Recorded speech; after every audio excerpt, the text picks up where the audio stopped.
साथियों, एक बार फिर आप लोगों का बहुत बहुत स्वागत है मेरे YouTube चैनल पर। चलिए एक बार फिर हम लोग चलते हैं समान विज्ञान के अंतर्गत जो जीव विज्ञान पढ़ रहे थे, माउथ कैविटी, उसी को हम आगे कंटिन्यू करते हैं। तो हम लोग पढ़ रहे थे पाचन तंत्र के अंतर्गत पहला एक महत्वपूर्ण पार्ट आहार नली का, जिसको माउथ कैविटी के रूप में हमने देखा। और माउथ कैविटी में हमने शुरू में ही कहा था कि तीन महत्वपूर्ण स्ट्रक्चर है, तीत है, टंग है और सैलिवरी ग्लैंड, जिसमें मैं पिछले वीडियो के माध्यम से तीत और टंग को विस्तार से आपको बता चुका हूं। तो चलिए माउथ कैविटी के अंतर्गत तीसरा सेक्शन बचा हुआ है, जिसको सैलिवरी ग्लैंड या लार ग्रंथि कहते हैं। बहुत इंपॉर्टेंट है, बार बार प्रश्न यहां से पूछा जाता है। तो इसको हम लोग देखेंगे कि कैसे माउथ कैविटी से रिलेटेड जो ये अंग है उसकी क्या बनावट है और क्या कार्य। तो ये जो है हमने पढ़ा था कि आहार नली का सबसे जो ऊपर वाला भाग है वो माउथ कैविटी है, मुख गुहा। तो माउथ कैविटी पढ़ रहे थे मुख गुहा के रूप में, और मुख गुहा में हमने कहा था कि तीन स्ट्रक्चर है बहुत इंपॉर्टेंट। पहला जो है ये तीत है, जिसको हम विस्तार से आपको बता चुके हैं, दांत। दूसरा जो पार्ट है वो टंग है, और टंग जिसके बारे में हमने चर्चा किया था स्वाद ग्रंथियों के रूप में। और तीसरा जो पार्ट हम लोग को पढ़ना है वो है साइलिब्री ग्लैंड। तो इसी को हम लोग आज स्टडी करेंगे। तो माउथ कैविटी का पूरा पार्ट, पाचन से संबंधित जो बातें हैं माउथ कैविटी वो कंप्लीट हो जाए। तो सैलिवरी ग्लैंड हम शुरू करने जा रहे हैं बहुत महत्वपूर्ण टॉपिक के तौर पर। तो ध्यान रखना है, एक इंपॉर्टेंट ग्लैंड है सैलिवरी ग्लैंड के रूप में।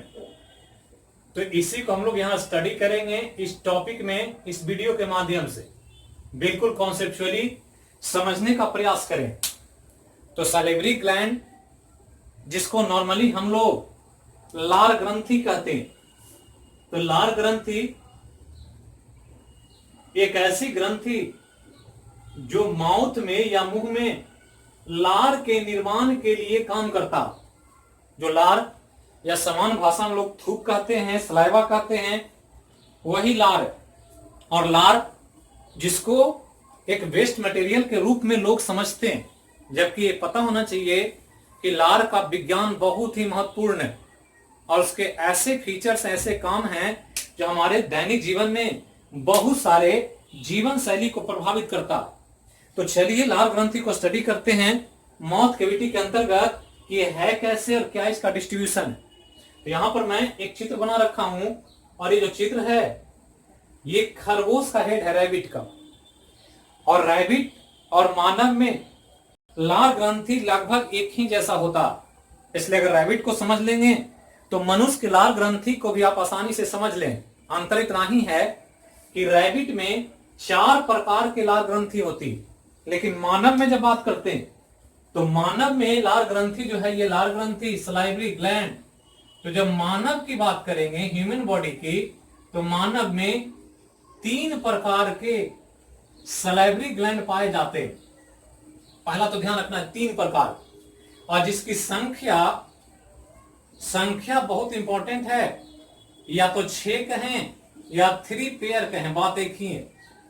तो 6 है, प्रकार 3 है, और 3 जो है 2-2 की संख्या में है। तो 2-2 है, इसलिए 3 पेयर अगर संख्या के रूप में पूछेगा तो 6, और 3 वैरायटी के 3 डिफरेंट ये सैलिवरी ग्लैंड। और इस सैलिवरी ग्लैंड जैसे खरगोश में वैसा ही हमारे बॉडी में भी, और इसी को हम लोग को ध्यान रखना। और जब इसको डिस्ट्रीब्यूट करेंगे तो ये माउथ है, ये वाला स्पेस है, ये इसका हेड है, ये नीचे वाला जबड़ा है, ये अपर जो तालू है, ये तो तालू के ऊपर हेड है, ये ऑर्बिट इसको कहते हैं, और ये पूरा गैप है माउथ कैविटी। इसी में भोजन को चबाने का, दांत वगैरह का पोजीशन है यहाँ पर। अब इसी के लोकेशन में 3 ग्लैंड्स है। एक ग्लैंड जो यहां पर है, ये ध्यान रखना, एक ग्लैंड जो इस माउथ में जो टंग है हमारा जीव, तो इसको जीभ को हम ऐसे दिखाए हैं अलग से, ये हमारा तालू है नीचे वाला और ये टंग है। तो टंग के नीचे एक ग्लैंड है यहां पर और एक ग्लैंड है यहां पर, ये ध्यान रखना। ऐसे रैबिट में चौथा ग्लैंड भी यहां होता है ऑर्बिट में, जस्ट इसके यहां पर, लेकिन उसको हम लोग स्टडी नहीं करेंगे। हम लोग को मानव को समझना है और मानव पर ध्यान रख करके ही आपको स्टडी करना। तो 3 तरह के ग्लैंड है और तीनों का नाम आपको ध्यान रखना। तो 3 तरह के ग्लैंड की बात करें तो मानव में 3 प्रकार के ग्रंथि हैं, उसको जब अलग अलग रूप में दिखाएंगे तो पहला ग्लैंड जो है उसका नाम है पैरोटिड ग्लैंड। पहला तो ध्यान रखना है, नाम है पैरोटिड ग्लैंड। दूसरा ग्रंथि है जिसका नाम है सब लिंगुअल ग्लैंड, सब लिंगुअल ग्लैंड। तीसरी ग्रंथि जो मानव में है उसका नाम है सब मैंडिबुलर ग्लैंड, मैंडिबुलर ग्लैंड। तो यही 3 पेयर और 2-2 की संख्या में है, तो ये ध्यान रखना, 2 यहां 2 यहां 2 यहां, इसलिए 3 पेयर और 3 टाइप का है 2-2 की संख्या में, इसलिए टोटल संख्या 6। अब इसमें कौन कहां है इसको ध्यान रखना। तो पैरोटिड ग्लैंड यहां पर है, ध्यान रखना। तो ये पैरोटिड ग्लैंड है जो ऊपर में है, इसका नाम है पैरोटिड ग्लैंड, जो हमने नाम लिखा था अभी। यहां जीभ के नीचे ये ब्लू वाला जो लाइन है ये जीभ है, टंग है, और टंग के नीचे जो ग्लैंड है इस ग्लैंड का नाम है सबलिंगुअल ग्लैंड, सबलिंगुअल ग्लैंड। क्योंकि लिंगुआ मतलब जीभ ही होता है और सब मतलब जीभ के नीचे, तो सबलिंगुअल ग्लैंड यहां है और ये जो है इसका नाम है सबमैंडिबुलर ग्लैंड। तो ये ध्यान रखना है, जो आपसे सिर्फ नाम और इसका कॉन्सेप्ट जानना है, लेकिन चूंकि जब तक आप चीजों को समझेंगे नहीं तब तक चीजें याद करना बहुत कठिन हो जाता। अब ये तीनों ग्लैंड जो है ये तीनों ग्लैंड जो दिख रहा है, पैरोटिड ग्लैंड, सबलिंगुअल ग्लैंड और सबमैंडिबुलर ग्लैंड, ये तीनों लार ग्रंथि है। इसके अलावा इंफ्रा और वाइटल ग्लैंड होता है रैबिट में, जो आपको नहीं जानना, लेकिन ये ध्यान रखना है कि रैबिट में अगर पूछे कभी कॉन्सेप्ट जनरल वर्ष के तौर पर तो 4 होता है। तो 4 तरह के होते हैं, लेकिन मानव में 3 ही है और हम लोग को मानव का ही पढ़ना। और जितने भी मानव में लार ग्रंथि है ये सभी लार ग्रंथि ध्यान रखना है कि सब इन एक्सोक्राइन ग्लैंड, एक्सोक्राइन ग्लैंड मतलब होता है बाह्य स्रावी ग्रंथि, और बाह्य स्रावी का मतलब होता है कि वैसी ग्रंथियां जिसमें बनने वाला द्रव अपने अंदर से बाहर आने के लिए नली का प्रयोग करता, और इस रूप में नली को ध्यान रखना। तो यहां एक नली है ऐसे, यहां एक नली है ऐसे और एक नली है यहां पर। तो सब नली से लिक्विड इसमें गिरेगा, इधर से ऐसे, यहां से ऐसे, ऊपर से इसमें। तो सबको माउथ में ही लार को गिरना, क्योंकि माउथ में ही लार का फंक्शन, और इस लार के फंक्शन को कार्य करने के लिए ग्लैंड से लार को बाहर आना होता है, और उसके लिए अलग अलग ग्लैंड अलग अलग नली का प्रयोग करता है। और इस नली को आपको कभी कभी कॉन्सेप्ट कठिन करेगा तो आपको याद रखना है, कभी कभी पूछ सकता। तो पैरोटिड ग्लैंड जो अपना लिक्विड निकालता उसका एक नाम है, उस नली का अस्टेंशंस डक्ट कहा जाता है इसको। तो ये ध्यान रखना। तो अस्टेंशन डक्ट जिसके द्वारा पैरोटिड ग्लैंड अपने लिक्विड को हमारे माउथ में फोल्ड करता है या उड़ेलता है, तो ये अस्टेंशन डक्ट है। इसके अलावा ध्यान रखना है कि सबलिंगुअल ग्लैंड जो है, ये सबलिंगुअल ग्लैंड एक इंपॉर्टेंट ग्रंथि है जिसके द्रव को बाहर आने के लिए एक नली है जिसका नाम है रिविनस डक्ट। तो एक है स्टेंशन डक्ट, एक है रिविनस डक्ट और एक है सबमैंडिबुलर जिसका नाम है वार्टन्स डक्ट। तो ये 3 नली है और तीनों नली को याद रखना है। स्ट्रक्चर के आधार पर तो आपसे नहीं पूछेगा, लेकिन कभी कभी पूछ देगा, और खास करके इसको ध्यान रखना है पैरोटिड ग्लैंड को, यही सबसे इंपॉर्टेंट है। तो ये 3 नली इन तीनों ग्रंथि से बनने वाले द्रव को बाहर लाने के लिए। अब ये तीनों नली जो काम करेगा उसका एक ही काम है सलाइवा या लार का फॉर्मेशन करना। तो ध्यान रखना है, तीनों ग्लैंड जो लिक्विड बनाएगा, जो लिक्विड डिस्चार्ज करेगा हमारे मुंह में, उस लिक्विड को ही सलाइवा कहते हैं, या इस सलाइवा को हिंदी में लार कहा जाता है, या इसका दूसरा नाम साइलिवरी जूस भी है। तो ये ध्यान रखना है, बहुत इंपॉर्टेंट है, कई बार एग्जाम में प्रश्न पूछा गया। अब यहां ध्यान रखना है कि ये सलाइवा, लार या सलेवरी जूस टोटल लिक्विड का मतलब तीनों जो लिक्विड निकालेगा वो सम्मिलित रूप में सलेवरी जूस कहलाए। लेकिन ध्यान रखना है कि ये वाला जो है जिसको हम पैरोटिड ग्लैंड्स कह रहे हैं, इसका लिक्विड वाटरी होता है, मतलब इसमें पानी की मात्रा होती है, और प्लस इसमें डाइजेस्टिव एंजाइम्स होते हैं, पाचन के कुछ महत्वपूर्ण एंजाइम, ये ध्यान रखना। तो डाइजेस्टिव एंजाइम पैरोटिड ग्लैंड्स के द्वारा मुंह में निकाला जाता। अब इन दोनों के द्वारा ये जो है, जो सबलिंगुअल ग्लैंड और सबमैंडिबुलर ग्लैंड की बात आ रही है, तो सबलिंगुअल और सबमैंडिबुलर ग्लैंड की बात आएगी तो ये दोनों जो निकालेगा ये मुख्य रूप से म्यूकस होता। तो म्यूकस आप समझते होंगे, म्यूकस मतलब होता है चिकना, गाढ़ा, चिपचिपा पदार्थ, और इसको आपको ध्यान रखना। तो चिकना, गाढ़ा, चिपचिपा पदार्थ के रूप में ये एक इंपॉर्टेंट लिक्विड का निर्माण करता है ये दोनों, और ये सब, ये वाटरी डिस्चार्ज, डाइजेस्टिव एंजाइम और म्यूकस, से सबको मिला देंगे तो उसी का नाम हो जाएगा लिक्विड के रूप में सलाइवा या सलेवरी जूस। तो ये एक इंपॉर्टेंट लार ग्रंथि के बारे में। अब यहां पर पैरोटिड ग्लैंड ऊपर में है, ध्यान रखना है। सबलिंगुअल ग्लैंड जीभ के जस्ट नीचे है 2 की संख्या में, पैरोटिड ग्लैंड तालू में ऊपर में है 2 की संख्या में, और ये सबमैंडिबुलर ग्लैंड एक ऐसा ग्लैंड है जो अपर जॉ और लोअर जॉ जहां मिलता है, कभी मुंह को अपर जॉ, ऊपर वाला जबड़ा, नीचे वाला जबड़ा को अंदर में देखेंगे तो एक पॉइंट होगा जहां पर दोनों एक दूसरे से मिलेगा, और जहां पर मिलेगा उस पॉइंट को ही हम एक पॉइंट के रूप में देखते हैं, जहां पर एक तीसरी ग्रंथि है जिसका नाम सबमैंडिबुलर ग्लैंड। तो ये ध्यान रखना। अब यहां के बाद ध्यान रखना है 2 इंपॉर्टेंट, कि इन तीनों में जो लार्जेस्ट सलाइवरी ग्लैंड, लार्जेस्ट, ये बार बार पूछेगा, तो लार्जेस्ट साइलिवरी ग्लैंड जो मानव में होता है उसका नाम है पैरोटिड ग्लैंड। तो पैरोटिड ग्लैंड मानव में सबसे बड़ी लार ग्रंथि है, ध्यान रखना। जबकि लार्जेस्ट के जगह अगर स्मॉलेस्ट पूछे तो स्मॉलेस्ट को ध्यान देना है। तो स्मॉलेस्ट सैलिवरी ग्लैंड के बारे में पूछे, सैलिवरी ग्लैंड, तो ध्यान रखना है कि तब इसका नाम सबलिंगुअल ग्लैंड होता, और ये दोनों ही पूछता रहता है एग्जाम में। तो सबलिंगुअल ग्लैंड जो सबसे छोटी लार ग्रंथि है इन तीनों में, और सबसे बड़ी लार ग्रंथि पैरोटिड ग्लैंड। तो इतना चीज पहले लार ग्रंथि के बारे में जानना, संख्या, नाम, किस डक्ट से उसका लिक्विड बाहर आता है, किससे क्या निकलता है, यह ध्यान रखना। अब यहां पर इस लिक्विड का थोड़ा सा विस्तार में स्टडी करें तो बहुत सारे ऐसे तथ्य होंगे जो आपको याद रखना हो, तब जाकर के चीजें आपको समझ में आएगी। अब यहां के बाद हम इस स्टडी को और आगे ले जा रहे हैं, क्योंकि यहां पर जो मेन तथ्य है वो आपको ध्यान रखना, जिससे बहुत सारा सवाल एग्जाम में पूछा जाए।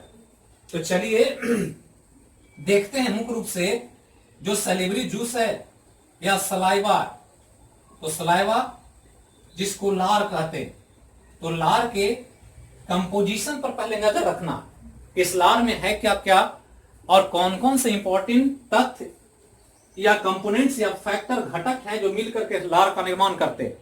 तो ध्यान रखना है लार के बारे में कई महत्वपूर्ण तथ्य है और काफी सवाल पूछा जाए। तो पहले तो एक ध्यान रखना है कि लार की एक फिक्स मात्रा बननी चाहिए हमारे शरीर में। अगर लार की मात्रा कम रही है या ज्यादा बन रही है तो उसको एक एबनॉर्मल स्थिति के रूप में देखा जाता, जो बीमारी का लक्षण।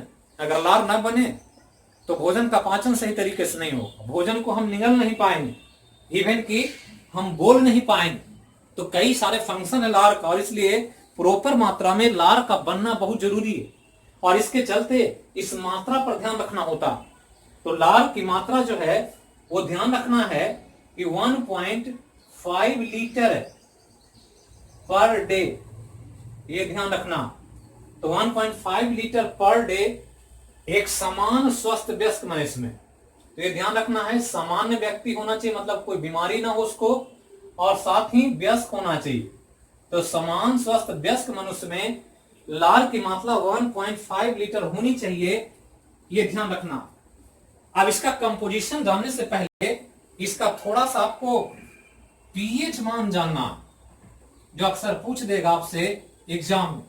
तो पीएच मान क्या है या कितना, इसको ध्यान देंगे तो ध्यान देना है कि पीएच मान लार का जो होता है वो 6.8 होता, तो ये ध्यान रखना है 6.8, ऐसे ध्यान देंगे तो ये वैरी करता है 6.2 से लेकर 7.4 तक, तो ये वैरी करता, लेकिन एक ऑप्शन अगर देगा तो 6.8 ही आंसर होगा। तो 6.2 से लेकर 7.4 तक औसत निकालेंगे तो इन दोनों का औसत जो होगा 6.8 ही होगा, और इसलिए ये हल्का अम्लीय है, या ये भी कह सकते हैं कि हल्का क्षारीय, न्यूट्रल के रेंज में है, 7 के करीब है, 7 होता तो न्यूट्रल होता, 7 से थोड़ा सा कम है तो अम्लीय, लेकिन 7.4 होता है तो टेंड्स टू 7 से या 7 के ऊपर होता, इसलिए इसको हल्का क्षारीय कह सकते हैं।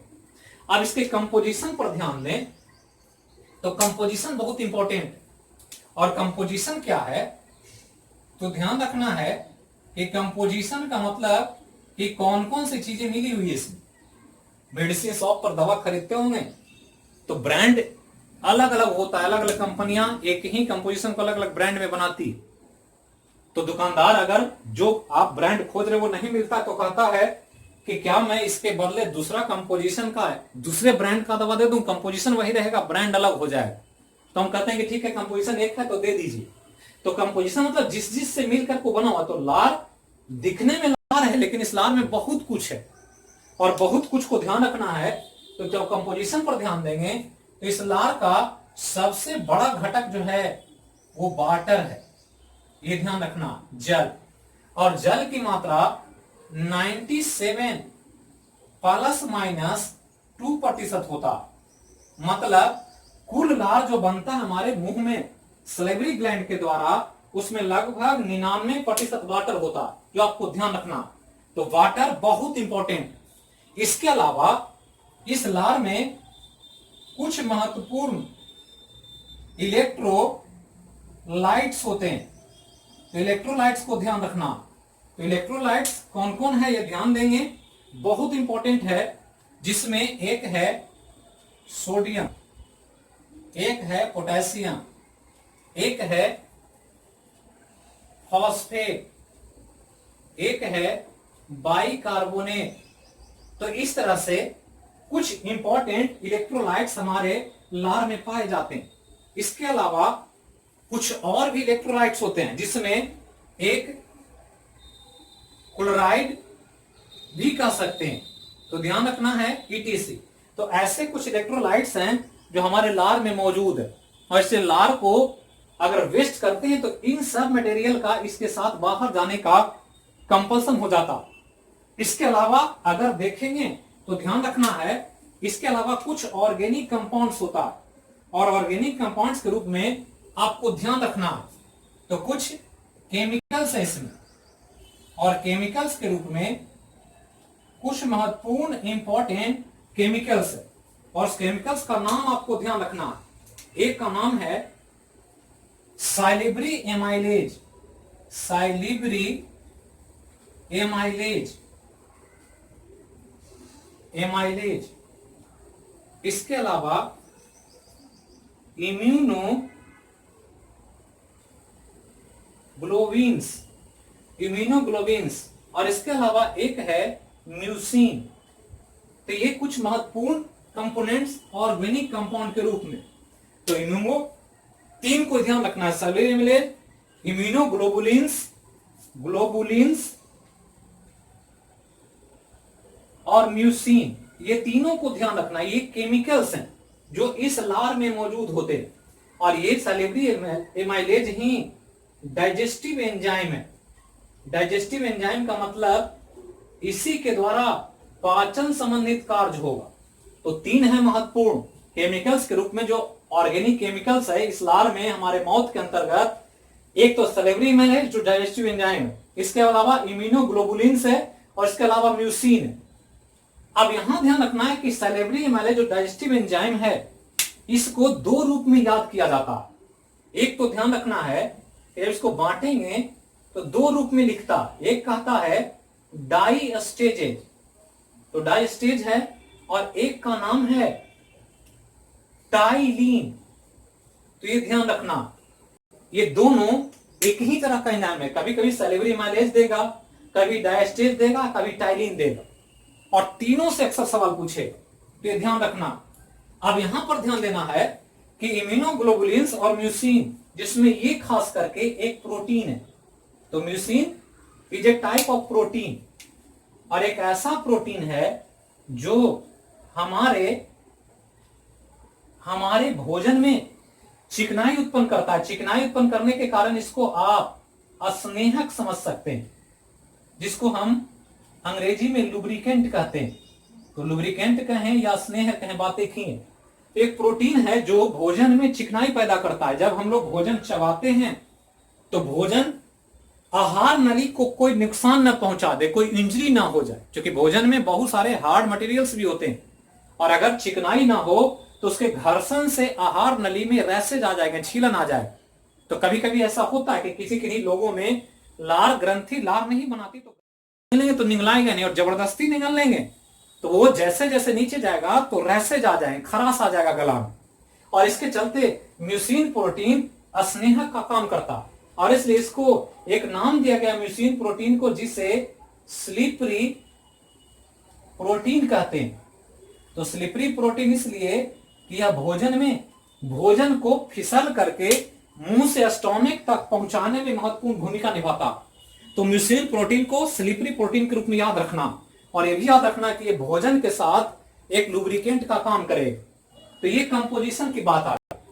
अब यहां पर मुख्य रूप से सलेवरी एमाइलेज और डायस्टेज की बात करनी, जिसमें टाइलीन एक महत्वपूर्ण कंपोनेंट। अब टाइलीन को जब ध्यान देंगे, तो जब टाइलीन पढ़ेंगे तो ध्यान रखना है कि टाइलीन जो है वो कार्बोहाइड्रेट का पाचन करता, और कार्बोहाइड्रेट पर टाइलीन काम करता है। टाइलीन काम करता है तो ये कार्बोहाइड्रेट टूट जाता है डाइसैकेराइड के रूप में।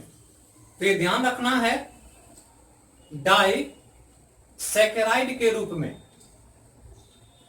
और इस प्रकार से मौत के अंतर्गत पाचन क्रिया शुरू हो जाता है। और इस रूप में ध्यान रखना है कि कार्बोहाइड्रेट जो पचता है वो मुख्य रूप से यहां पर स्टार्च होता, और स्टार्च हमारे भोजन के प्रोडक्ट में मौजूद होता है, जैसे रोटी है, गेहूं है, चावल है, मक्का है, इन सब में स्टार्च होता। और स्टार्च पर जब टाइलीन एक्शन करेगा, तो ये टाइलीन एक्शन करेगा तो स्टार्च जो है वो टूट जाएगा माल्टोज के रूप में। तो ये ध्यान रखना है कि जब स्टार्च पर टाइलीन एक्शन करता है तो माल्टोज में इसे कन्वर्ट कर देता, और परिवर्तित करने के कारण ये स्टार्च का पाचन क्रिया यहां शुरू हो जाता है। पूरी तरह से पाचन तो नहीं होता है, क्योंकि हम पढ़ते हैं कि डाइजेशन में कार्बोहाइड्रेट जो हम लेते हैं वो पचने के उपरांत ग्लूकोज बनता, लेकिन यहाँ ग्लूकोज बनने का फंक्शन नहीं, यहाँ बन रहा है क्या, माल्टोज। तो स्टार्च जो है ये एक प्रकार का पॉलीसेकेराइड है। कार्बोहाइड्रेट में हम लोग पढ़ते हैं कि कार्बोहाइड्रेट कई तरह का, जिसमें एक पॉलीसेकेराइड होता है सबसे बड़ा वाला, और ये जो है एक डाइसेकेराइड। और ये ध्यान रखना है ये क्या कर रहा है, तो पॉलीसेकेराइड को डाइसेकेराइड में ब्रेक डाउन कर रहा है, और इस प्रकार कार्बोहाइड्रेट का पाचन यहां से बिगनिंग होता है, शुरू होता है, यहां से इनिशिएट हो जाता है। तो कभी कभी पूछ देगा, तो ध्यान रखना कि भोजन में जो कार्बोहाइड्रेट होता है, तो उस कार्बोहाइड्रेट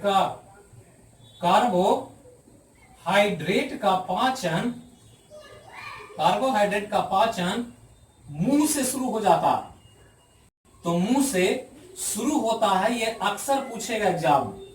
तो ध्यान रखना है कि हमको भोजन के कंपोनेंट्स में तीन चीज को पचाना होता है।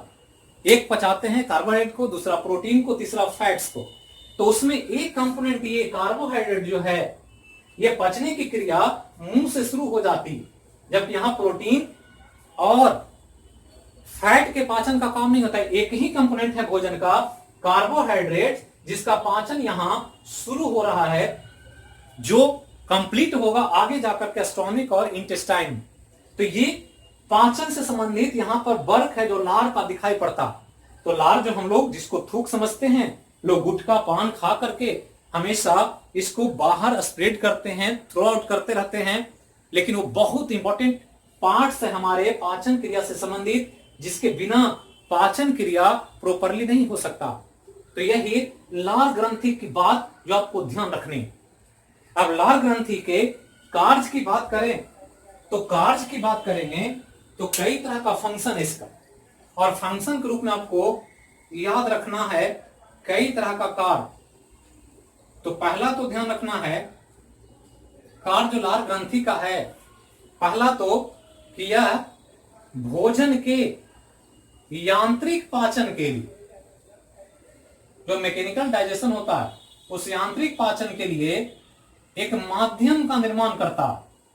अगर लार ना बने तो चबाने का कार्य अच्छे से नहीं होगा। बिना चबाए आप इसको अच्छी तरह से पचा नहीं सकते, और चबाने में मदद कर सके इसके लिए यांत्रिक पाचन में मीडियम का निर्माण करता है। लिक्विड निकलता रहता है और भोजन में मिक्सअप होता। इसके अलावा ध्यान रखना है कि यह भोजन को जो चबाया गया है, तो चबाए हुए भोजन को निगलने में मदद करता।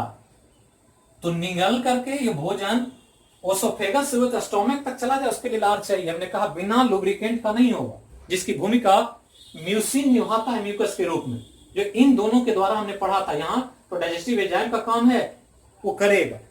इसके अलावा ध्यान रखना है कि यह कुछ एंटीजन को, एंटीजन जो हम लोग पढ़ेंगे आगे, एंटीजन मतलब होता है बाहरी पदार्थ, बाहरी हानिकारक पदार्थ। तो ये ध्यान रखना है कि बाहरी हानिकारक पदार्थ अगर भोजन के साथ चला गया है तो इसको लार नष्ट करता, ताकि शरीर को कोई नुकसान ना हो। तो एंटीजन जो भी भोजन में चला गया है, गंदगी है, कोई चीज है, लोग गोलगप्पे खाते हैं, पानी पूरी खाते हैं, बाजार में जूस पीते हैं, शेक पीते हैं, बहुत गंदगी होती है, रेस्टोरेंट्स में खाते हैं। तो गंदगी में कुछ गंदगी को यहां पर डिस्ट्रॉय करके शरीर को होने वाले नुकसान से बचाने का प्रयास किया जाता। बाकी जो गंदगी है वो आगे जाकर के स्टोमक में सॉर्ट आउट होता। लेकिन एक काम यहां भी दिखता। इसके अलावा भोजन को सरकने के लिए लुब्रिकेंट का काम करता, जो हमने कहा लुब्रिकेंट या स्नेहक। तो ये लुब्रिकेंट या स्नेहक का कार्य करता है, ये ध्यान रखना, जिसका काम मुख्य रूप से म्यूसिन प्रोटीन निभाता। तो इतना चीज तो पहले आप ध्यान रखें, जिसके द्वारा बहुत ही इंपॉर्टेंट फंक्शन होता। इसके अलावा एक और पाचन संबंधित कार्य छोड़ दें तो एक और कार्य है कि यह जो है हमारे माउथ के अंतर्गत ध्वनि के निर्माण में भी सहायक है। अगर लार ना बने तो ध्वनि का निर्माण नहीं होगा, ध्वनि का निर्माण में सहायक होता, क्योंकि ध्वनि के लिए माउथ में मूवमेंट चाहिए, जबड़े का, टंग का, और गला जब सूखने लगता है तो आवाजें नहीं निकलती। कभी डर की स्थिति में, कभी बहुत ज्यादा थकावट में, बहुत ज्यादा बोलने पर, हम लोग क्लास जब बहुत ज्यादा लगातार लेते हैं तो लार या सलाइवा का फॉर्मेशन कम होने लगता है समय के साथ, तो धीरे धीरे गला से आवाज निकलना बंद हो जाता। तो साउंड क्रिएट हो सके इसके लिए भी एक इंपॉर्टेंट काम यहां पर दिखाई पड़ता। तो ये लार ग्रंथि का फंक्शन की बात। अब लार ग्रंथि से संबंधित एक महत्वपूर्ण बीमारी, और उस बीमारी पर थोड़ा सा नजर रखना, क्योंकि वो बार बार पूछेगा आपसे, और पूछेगा तो आप उसको कंफ्यूज नहीं करें। साथियों, वीडियो को सिस्टमेटिकली देखें, प्लेलिस्ट में सब कुछ बना हुआ है, और हम अलग अलग टॉपिक को आपके सामने लेकर आ रहे हैं जो एग्जाम के लिए बहुत इंपॉर्टेंट। वीडियो को पहली बार देखें तो चैनल को जरूर सब्सक्राइब करें, ज्यादा से ज्यादा लोगों को शेयर करें ताकि ये ज्यादा से ज्यादा लोगों तक पहुंच सके। बेल बटन को दबाएं ताकि नोटिफिकेशन आपको पहले पहुंच सके। टेलीग्राम का जो ये चैनल है, इस पर आप प्रैक्टिस से जो 21 क्वेश्चन का हम डाल रहे हैं उसको जरूर बनाएं, आंसर को सॉर्ट आउट करें। हो सकता आने वाले समय में हम उसको पीडीएफ बना करके डाल करके डिस्कशन भी आपको कराएं। तो वो सब हो रहा है, लेकिन थोड़ा सा स्वास्थ्य में प्रॉब्लम है, पूरी तरह से फिट नहीं है, लेकिन फिर भी हम कोशिश कर रहे हैं कि आपको वीडियो ज्यादा से ज्यादा मिले। तो चलिए, अब यहां पर लार ग्रंथि से संबंधित एक बीमारी है, ये ध्यान रखना। तो लार ग्रंथि की बीमारी बहुत इंपॉर्टेंट है, सैकड़ों बार एग्जाम में पूछा गया। और ये जो बीमारी है एक इंपॉर्टेंट बीमारी है जिसका नाम है मम्स। तो ये ध्यान रखना, मम्स जो है इसको गलसुआ कहते हैं। तो गलसुआ, जिसमें बाहर से आपको लगेगा कि जिनको मम्स हो गया उनका गाल में स्वेलिंग आ गया, सूजन हो गया, और इस रूप में जब गाल सूज जाता है तो उसी को हम मम्स या गलसुआ कहते हैं। अब ये मम्स में लार ग्रंथि की बीमारी है, और लार ग्रंथि कौन सी? तो ध्यान रखना, ये पैरोटिड ग्लैंड में होता। चूंकि आपको ध्यान रखना है कि यहां पर पैरोटिड ग्लैंड है, और पैरोटिड ग्लैंड कहां है? तो ये कान है खरगोश का, तो हमारा भी कान है, कान के जस्ट नीचे गाल के साइड, कान के जस्ट नीचे गाल के साइड में एक ग्लैंड। तो ये ध्यान रखना है, ये पैरोटिड ग्लैंड, ये ईयर है और ईयर के नीचे एक ग्लैंड। तो ईयर के नीचे है और गाल के साइड में है। तो यहां पर जब इसमें इंफेक्शन होता है तो ये फूलने लगता है, और फूलने की वजह से ये बाहर से स्वेलिंग दिखाई पड़ता।